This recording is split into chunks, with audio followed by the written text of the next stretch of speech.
The news that's breaking right now, President Obama has secured a climate change deal with China and other key nations at UN climate talks in Copenhagen. We're waiting to hear from the president. He's speaking with reporters. We'll have that for you shortly. We did get a sense of the mood, though, at the conference from a U.S. senator and a congressman who attended. I spoke to them in our strategy session. And joining us now, Democratic Congressman Ed Markey of Massachusetts and Republican Senator James Inhofe of Oklahoma. Congressman Markey is in Copenhagen right now. Senator Inhofe is just back from Copenhagen. Did you get anything accomplished from your perspective while you were there, Senator? Well, first of all, I got a pretty good idea of what's going on. They're in the middle of kind of a group therapy right now. Everyone there is hysterical. They're concerned that nothing's coming together. And my message was, Wolf, that last time I was there was '03. That was Milan, Italy. And I read from my speech at that time, nothing had happened, and that's essentially nothing is happening now.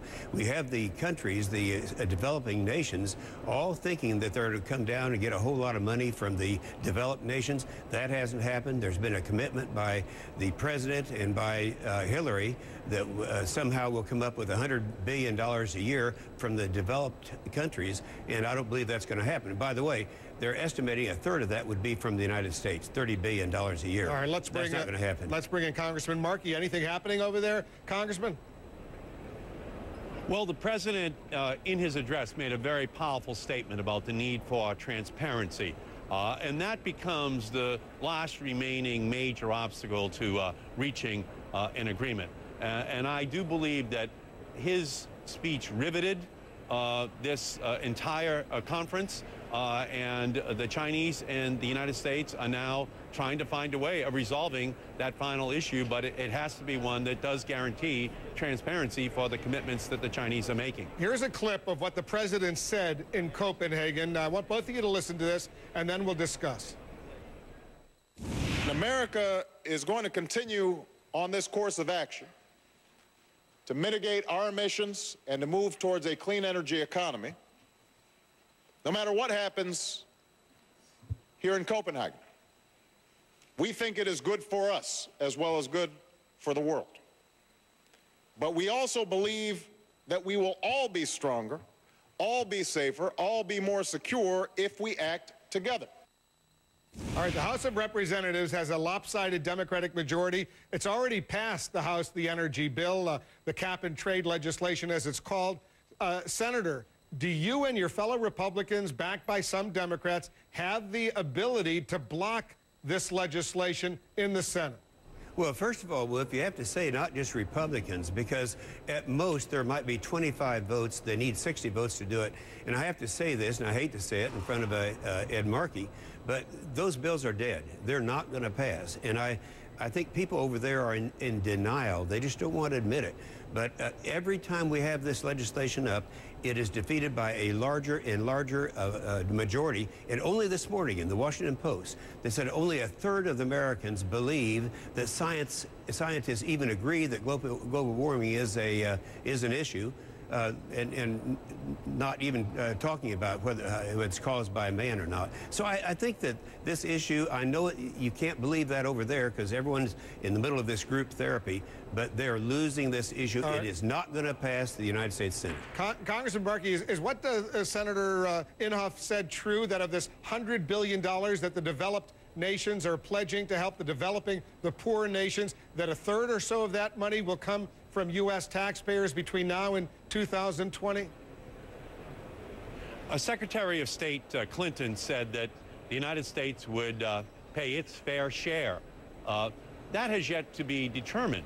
But the key here is that we can no longer go on a course where we import $1 billion worth of oil every day from overseas 365 days a year. $144 a barrel oil, that's the real tax on the Americans. We have to break our dependence upon ExxonMobil and Saudi Arabia. And what Senator Inhofe is recommending is that we just continue business as usual with our relationship with oil. And if we do that, then we will have this constantly recurring cycle of recessions based upon this importation of oil that wreaks havoc with our economy. And by the way, when Senator Lindsey Graham, Joe Lieberman, Susan Collins, and others all say they're going to work constructively on passage of a bill, the same prediction Jim Imhoff made about passage of the House bill, where he was wrong, will be true about a bill in the Senate. Hey, Wolf, you can't leave it like that. On the oil, we right now in the United States have the most developable resources of any nation in oil and gas. 167 billion barrels that we could be developing, but the Democrats won't let us do it. That's equal to 25 years of importation from the Middle East. If we want to be self-sufficient, let's start developing our own resources, and that can be done virtually overnight. You want to respond to that, Congressman? I'll be glad to respond to it. Jim is absolutely correct. If people are willing to pay $5 or $6 a gallon gasoline, we can go to the most remote parts of the United States and use the most dirty and polluting ways of generating oil. But a smart way to go would be to move to wind and solar and geothermal and biomass and a smart grid and all electric vehicles, so that we back that oil out from OPEC and don't substitute for it a continued addiction to $5 to $6 a gallon gasoline. And that's the recipe that Jim has us following and has had us following for the last generation. Very quickly. The liberals always talk about all this energy. Sure, maybe 20 or 30 years from now, that'll be a reality. In the meantime, we've got to run this machine called America. We have the resources to do it. We need to do it. We'll leave it on that note. Gentlemen. We have 3% of the world's oil reserves. That's not true. Not true at all. We are the largest reserves in the world. 167 billion barrels is what we have. Absolutely untrue. Could not be more untrue. Absolutely true. We'll continue this discussion on another occasion. Good to have Senator Imhoff back from Copenhagen. Congressman Markey, have a safe trip back here. We'll stay in close touch with both of you. We're going to fact check that last point to see which one of you is telling the truth, the whole truth, and nothing but the truth. Guys, thanks very much. I look forward to it. Thank you, Wolf. All right, as promised, we recorded that debate earlier in the day, and we did fact check that last point.